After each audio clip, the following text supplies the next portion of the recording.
So on the table today we have a Troy-Bilt 5550 watt generator. Now, they made this model of generator under a bunch of different names and under different wattages, but this one's a Troy-Bilt. And it has a 10 horsepower Briggs & Stratton engine with a Nicky carburetor.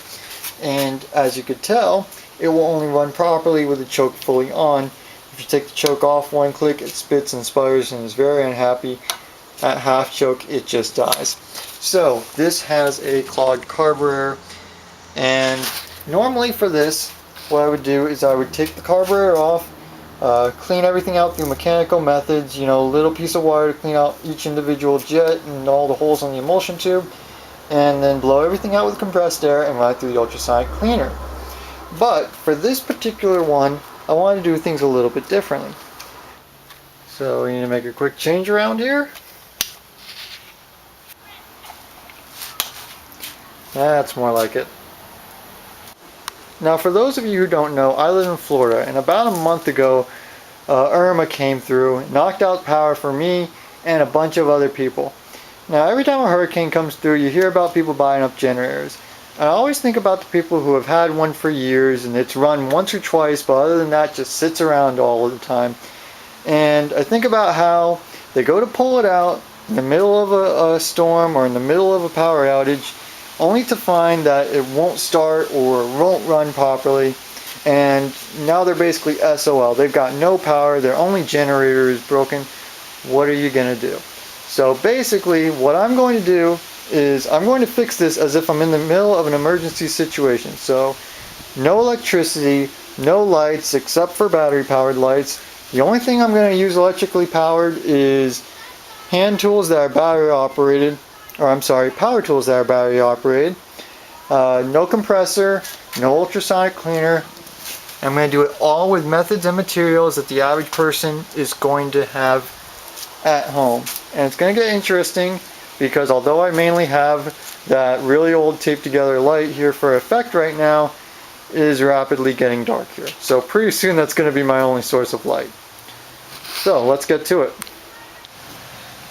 Now normally I would remove the carburetor for something like this, but this time we're going to leave it in place. And the reason for that is because there's multiple gaskets between the carburetor, the engine, and the airbox.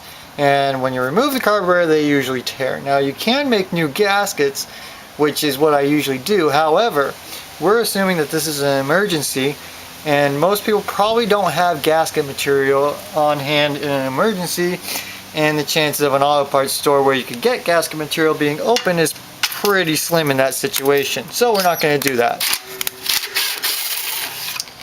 Because if you leave the carburetor in, you don't have to change those gaskets.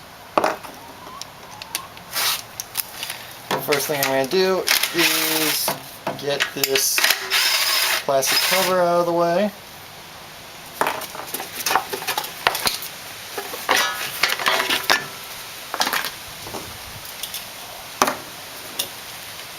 And a bit of advice, if you are not currently in an emergency situation, it's always a good idea before a storm hits to go ahead and charge up any battery operated tools, because you never know if you're going to need them afterwards or during. And it's just a good idea to have those on hand, plus you can get power from them if you really need to. So these Nicky carburetors use two Phillips head screws to hold them in, to hold the float bowl in, which is not cooperating with me. I'm going to need a flathead. Now these screws will handle a flathead or a Phillips head, but the flatheads will get more surface area and more grip and are less likely to strip it out. It's important because they tend to be very, very tight.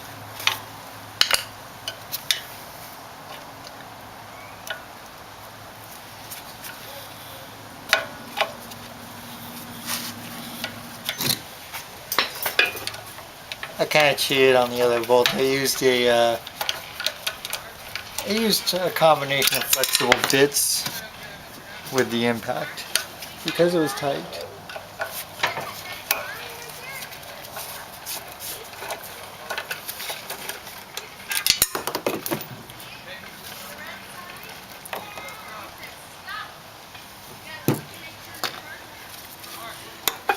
And this is a tight fit, but it is doable. Should be. Get the fuel bowl up, and there we go, the whole carb body came out with that. And the inside of the fuel bowl looks pretty clean actually.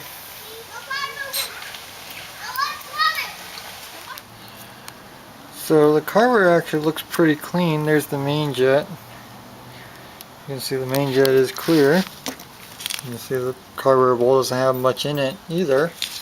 But if you look up there,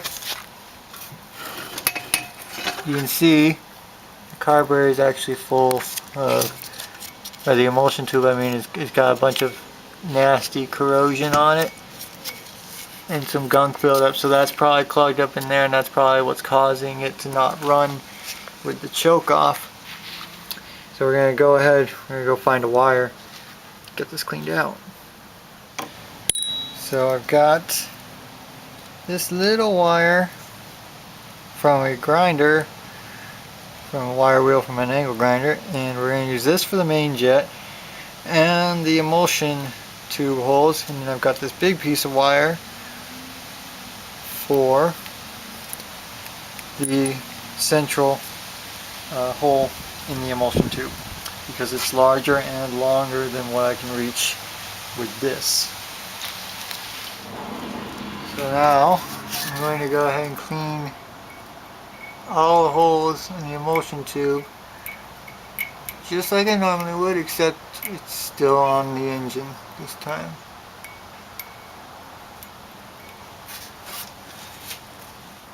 And the memory card filled up there, but now what I'm going to do is take this piece of wire and use this to clean out the center of the emulsion tube.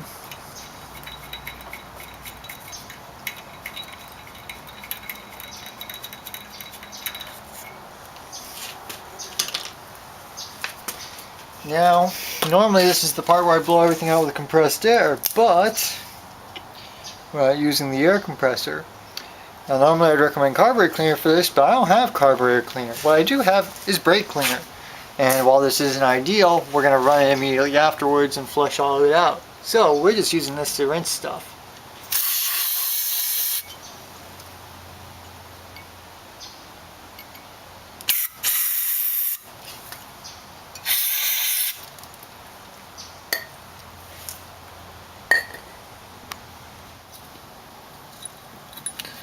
And we'll just rinse the rest with the brake cleaner.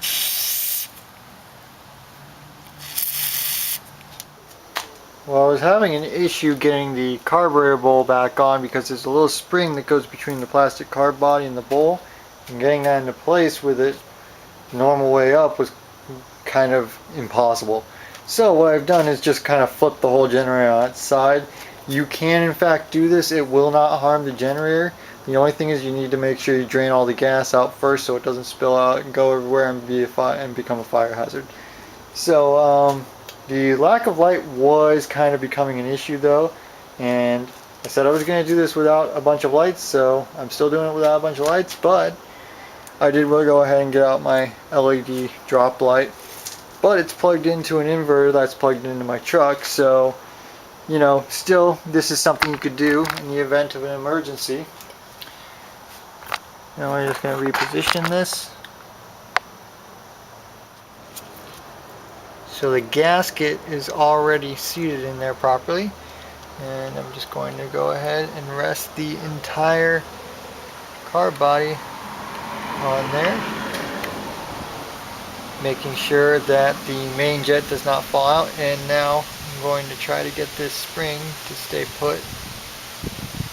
And the spring's only actual purpose is to retain the plastic carb body.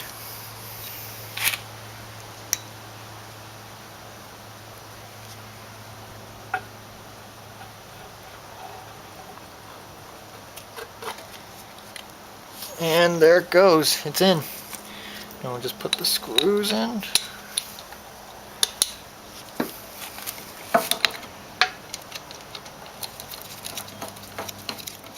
Okay, so now that that's on, we're going to flip this upright, we're going to take it out in the yard and see if it runs properly now. So it is kind of dark here, but I don't really have any lights out here to properly light this up, so we're just gonna have to make do. And it is missing the electrical panel, so I can't actually plug anything into it, but I'm not worried about that right now. I just wanted to see if it's going to run properly. So let's give it a shot.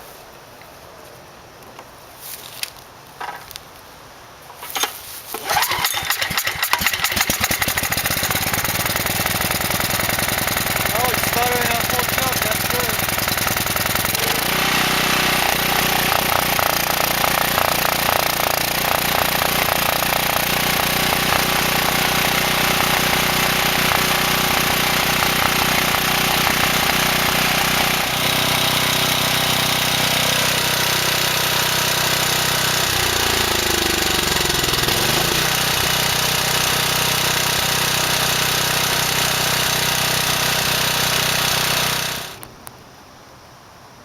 So it looks like the carb cleaning worked. It used to only run on full choke, but now when you put it on choke, it just coughs and sputters, which is what they normally do. At this time, it seems to be favoring one step up from choke fully on the most, but the big difference is that it will now actually run on half choke to choke fully off. It's just that the more you turn the choke off, the more it pops and sputters and misfires and everything. And it sounds like it still has issues, but honestly, for the way that carb cleaning was done, I'm very happy with the results, because these Nicky carburetors, they're notoriously finicky. In fact, a lot of people have trouble just getting them clean enough to run properly. And even with the methods I usually use, it's not uncommon for them to still have some surging or popping or sputtering even afterwards, and it'll take time for that to clear up. So the fact that I just kind of, you know, did a quick and dirty carb cleaning and it's made that much of an improvement, I'm very happy with that. So at this point, what I'm going to do is I'll come back tomorrow or whenever I get a chance. I'm going to put an electrical panel in it. I'll put some cleaner in the fuel tank, and what I'll do is I'll just run it with a load on it. And what that's going to do is it's going to draw more fuel through all the passages, and that combined with the cleaner will help to clear up any remaining gunk that may be in the carburetor. And so after I do that for a while, it should be able to run with the choke fully off like normal. So yeah, well, it's the next day and things have taken a turn for the worse. I stole that electrical panel out of another generator I had so I could get this one going. I brought it out here, plugged it into that, or plugged that blower into it so I could run it with some cleaner in the tank so I could clear up the carburetor a little bit more. And I found that it was not producing any power. So started troubleshooting, and what I have found is that the armature has burned up. There's two slip rings in here. Underneath these are the brushes, and normally you'll see some resistance on there. There's absolutely nothing on this one. It's the coils are just completely open, so that armature is no good. Now you could fix this if you had another one of these, but I don't, and the part's probably going to be kind of pricey if I can even get the part. So ultimately this is not worth fixing. So, but I'm still calling this a success, because the goal was to demonstrate that you can clean a carburetor even with limited resources and without any electricity, and I've done that. Now, a bunch of people are probably going to be asking about the whole cleaning thing. So normally what I'll do is I'll take some of this and pour a bit of it into the gas tank, run it on whatever setting it likes the most with a load on it. Normally I would use 2 blowers like that, because that's what these normally run, and that puts a pretty good load on them. And after a while, eventually that will cause all the passages in the carburetor to clear up, because it has running more fuel with the cleaner through all of them. Now, you might not have some of this. This is SuperTech motor treatment. This is basically discount seafoam. So if you don't have that and you mess around with your own vehicles, you'll probably have some of this. This is automatic transmission fluid. In a pinch, this will work as well. I have used it in the past successfully, because automatic transmission fluid is mostly detergent. So it does work as a cleaner, though not ideal. And for anyone who is still with me and still wondering what's going to happen with this generator, ultimately we'll put some fuel stabilizer in the tank, run it through, we'll run it a little bit so that it gets into the carburetor. That way the carburetor won't come up again. And ultimately it'll become a parts generator because you don't have another generator head, and because of that it's just simply not worth fixing. So yeah, I'm going to end the video on that note.